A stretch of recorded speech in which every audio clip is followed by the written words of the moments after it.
Hi everybody and welcome to Cut the Kibble. I'm Paula and this is Miss Bella, my 11-and-a-half-year-old Bichon that just loves me so much until she doesn't love me. So now we're not in the kitchen today. Today I'm going to start a new series.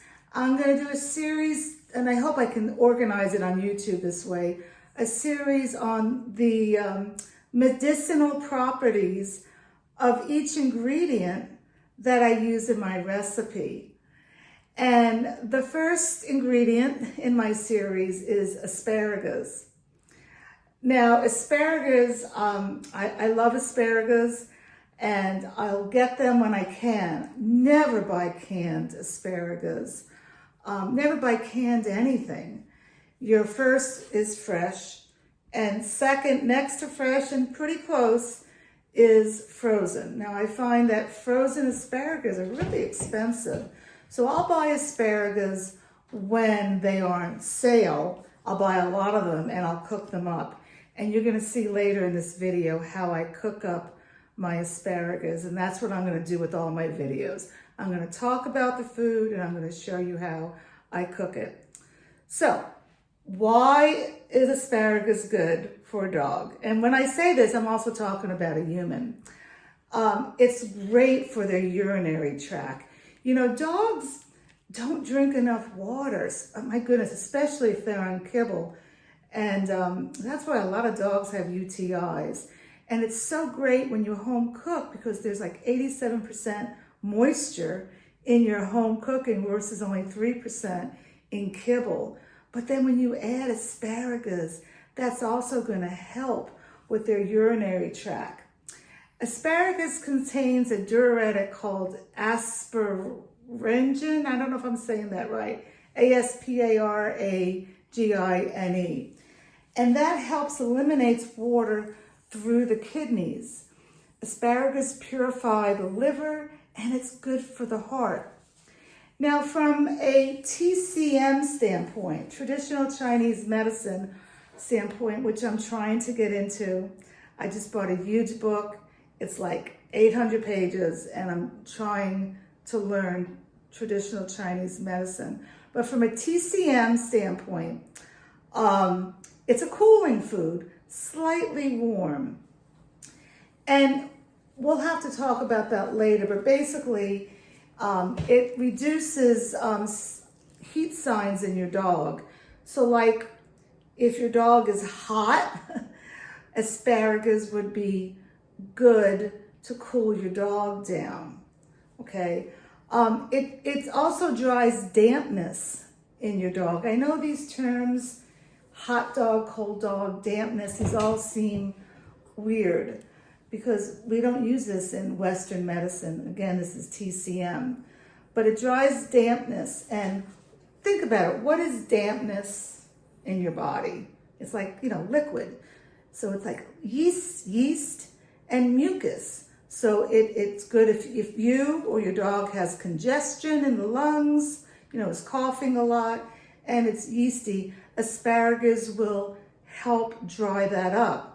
Now, there is a caution about asparagus, and there's caution to all my videos, and I tell you, and before, if you want to consult with me, if I find that you have a sick dog, I won't work with you because I just work with dogs and dogs that are well and want to get off the kibble and learn what's good. But if you have a dog that has a deficiency, meaning it has some kind of a sickness, and or it has inflammation in the body, you should not be adding asparagus to their diet.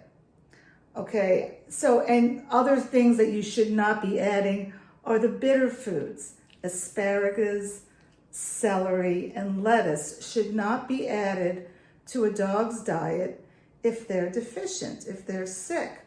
So this brings me to the point that when you're making your recipes and you're storing them for your freezer, you should list all the ingredients in it.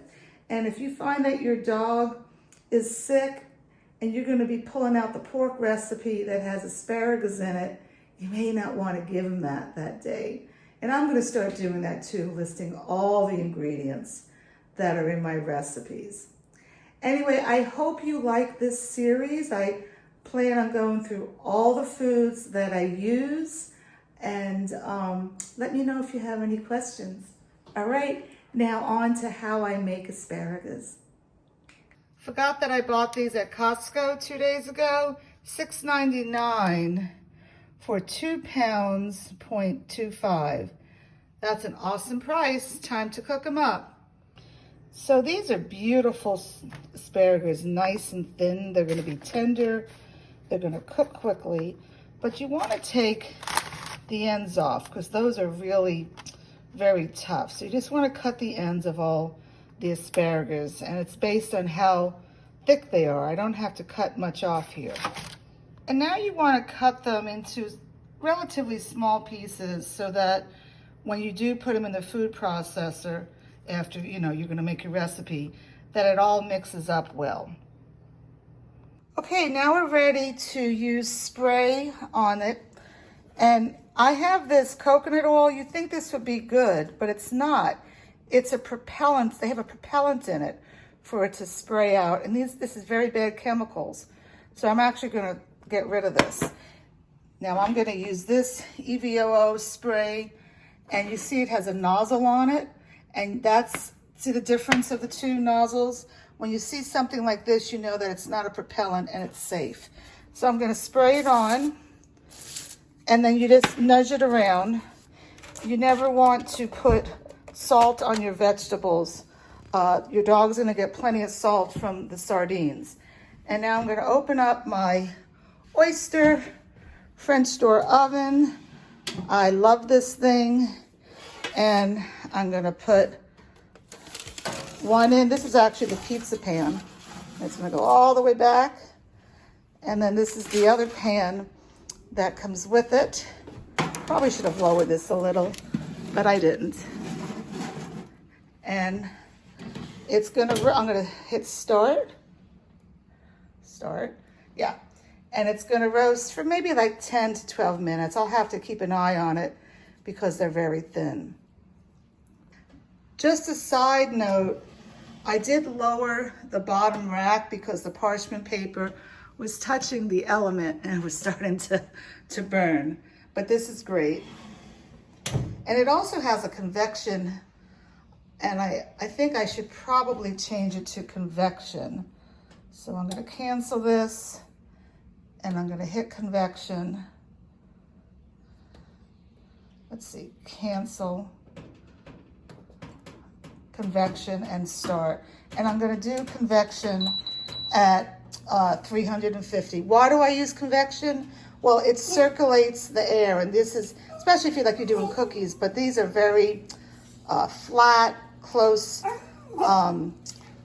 trays. So I think convection is going to do well for this little girl.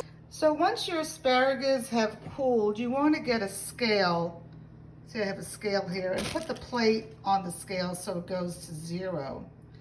And now I'm going to measure, excuse me,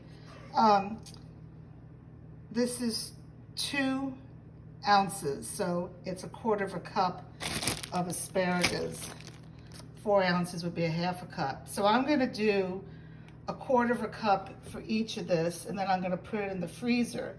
So this will be when I do a recipe with 1 pound of meat, I'll get 1 asparagus out, I may get 1 zucchini out, and 1 broccoli out for my recipe. But I know that each package is 2 ounces.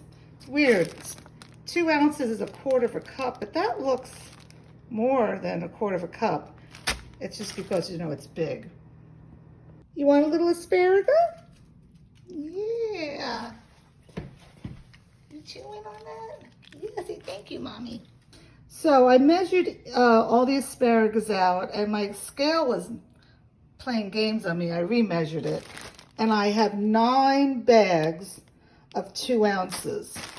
You can make it 3 ounces, whatever you're going to do for your recipe. So now what I'm going to do is open up my freezer, and I'm going to flash freeze these. Okay, so I put that in here. And what flash freeze means it's just going to get frozen. And then when it's frozen, I can take them all out and I can dump them in a bigger gallon Ziploc freezer bag. But if I would dump them in there now, they would all stick together. When I pull them apart, the bags would rip. You know, and I recycle my bags. I use my bags, oh gosh, I don't know how many times, 5, 6 times. I use it until it gets a hole in it. You know, after I use it, I'll wash it and turn it inside out and let it air dry. So anyway, this is how I make the asparagus. And I hope you've enjoyed my first in my series of the medicinal properties of food. See you later.